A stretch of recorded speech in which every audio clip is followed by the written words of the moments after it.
Despite on the surface of things, it looks like Eskom has got some of its electricity generation and distribution house in order. But despite all of that, we would like different sources of electricity generation and supply in South Africa, just from a macro risk concentration point of view. One doesn't want to concentrate all of one's electricity eggs in just one basket, for example, just in coal.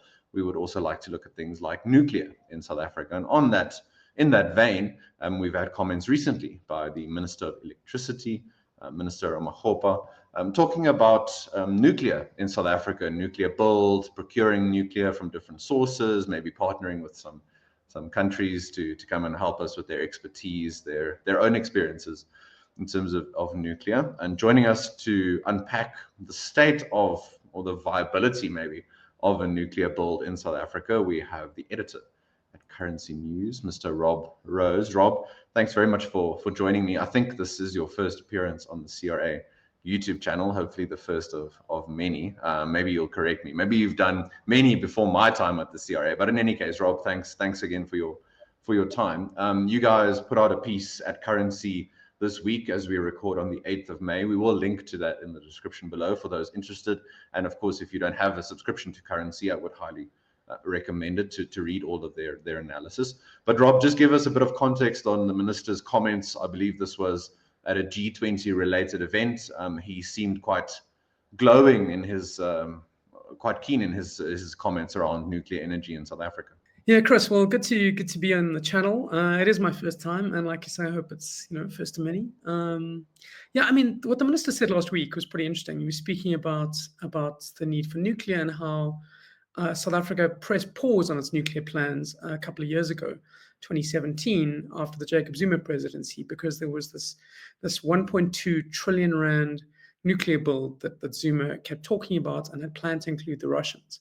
And the suspicion was that this was dogged by massive conflicts of interests and potential corruption. So in the beginning of the Ramaphosa era, the desire to reform the state and put a pause on anything seen as shady meant that they put this on hold. So Ramaphosa last week was saying that, well, actually, we never really had any real issue with nuclear as a philosophy. We were keen on nuclear energy, but it was only the issues over procurement and the potential corruption that had caused this thing to be shelved.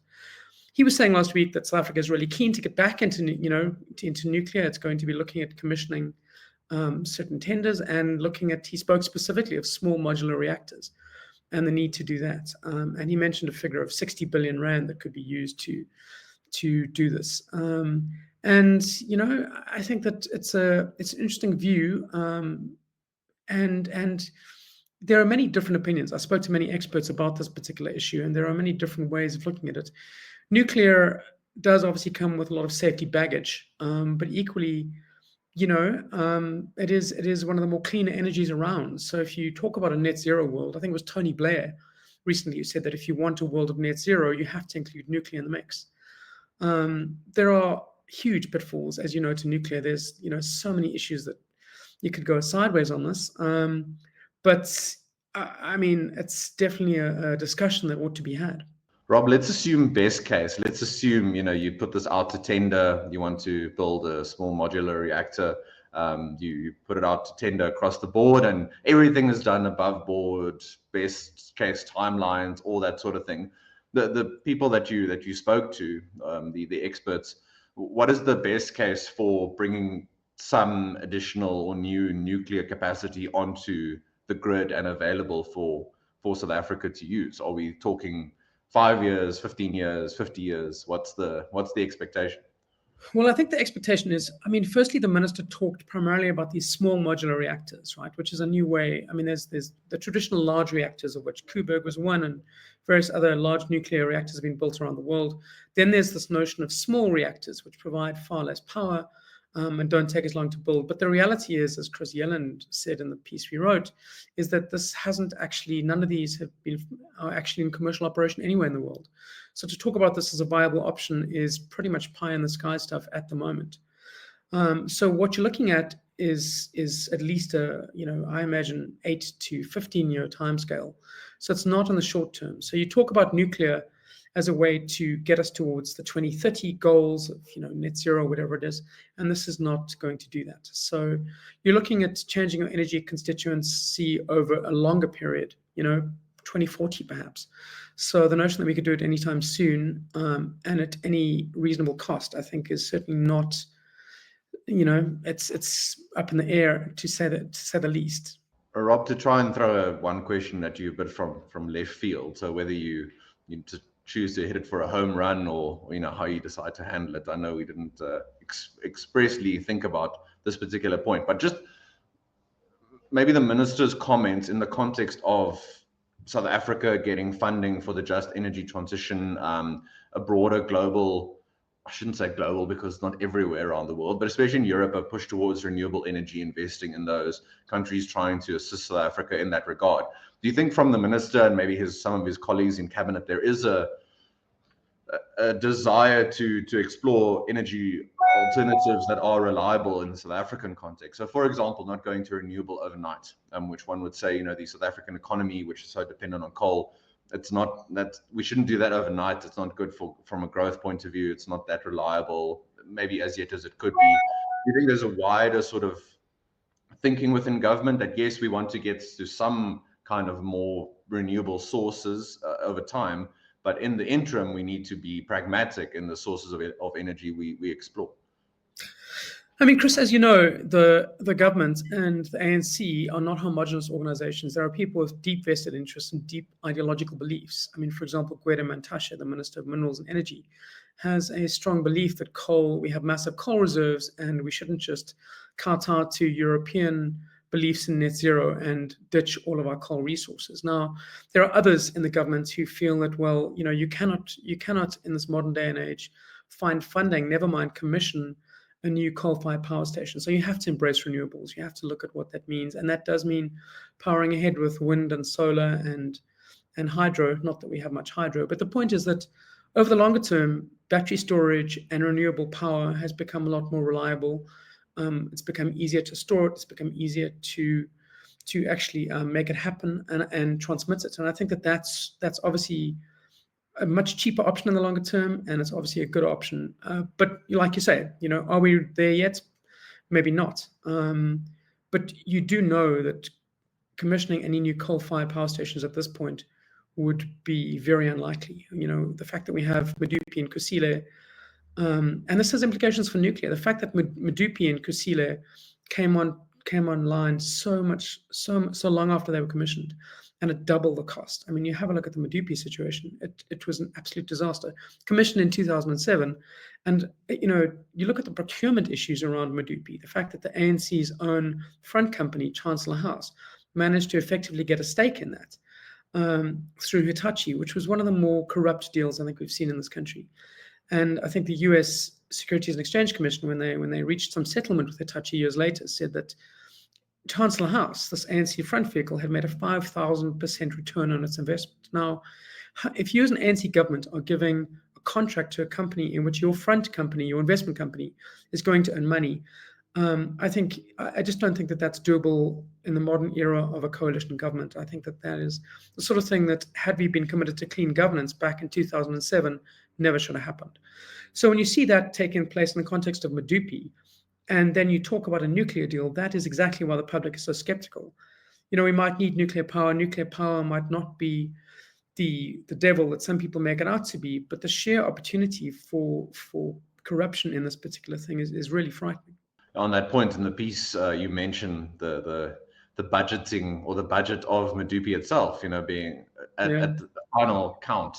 I think it was originally budgeted something like 80 billion, and then at the finally came in around 250 billion. So just on the financing and the fiscal implications for nuclear build, in your conversations for the piece, your own research, do you think, is there reason to think differently that this won't result in sort of corruption and waste? Is there anything in legislation that has changed, maybe in procurement?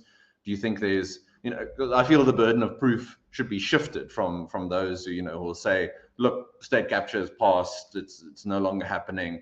But then I ask the question, what legislative or policy changes have there been in energy or elsewhere to make us think, maybe this kind of thing would be done above board. The issue is that there is no real trust in government procurement at the moment, and there hasn't been. After the Ramaphosa era kicked off in 2017, there was the notion that ANC reform would happen in a big way, and this would lead to much cleaner procurement processes and cleaner governance. And I don't think that has actually happened. We've seen, during COVID, we saw instances where Panyaza Lesufi's government in Gauteng spent 431 million rand cleaning schools on something that needn't have happened. You've seen massive instances of, if not corruption, then just outright wastage that has led the public to be deeply skeptical of any spending by the government. And this, I think, was part of the issue with the recent budget standoff, is that the public said no to a VAT hike, primarily because they've seen what happens to the taxes. It's not as if this is a government that has earned the trust of people and can say, look, trust us to use the money wisely, because we haven't seen that at all. So I think the mass skepticism over this particular issue halted the budget to some extent and was pivotal in that budget being stopped. And I think it remains the cornerstone of public engagement with the fiscus. We have to say no to this and remain deeply skeptical of the figures we're given by the government, just given the history of misspending, wastage, fruitless and wasteful expenditure. The figures are still staggering. So I think that will be the predominant narrative around any nuclear deal. And the hope, obviously, as you mentioned, is the fact that there is now a new coalition government, and this will hopefully introduce new checks and balances and prevent things taking place, just as we saw with the budget. But equally, I think that it's good to be skeptical of what your politicians are doing with your money. I know the whole budget process has been quite messy and difficult, but I do think it is a good sign in a meta sense for South Africa's democracy. So I hope we do keep that in mind, even though the ride is in and of itself quite messy. Rob, just a final question before I let you go. Looking at next steps, so the minister makes these comments, just from a technical or exploring bids point of view, what would South Africans need to look out for going forward if the government is really serious about exploring something along the nuclear build line? What would be the process, maybe in terms of public engagement? Does the pronouncement come from the Minister of Electricity? Does it come from Mineral Resources? Does it come from Public Works?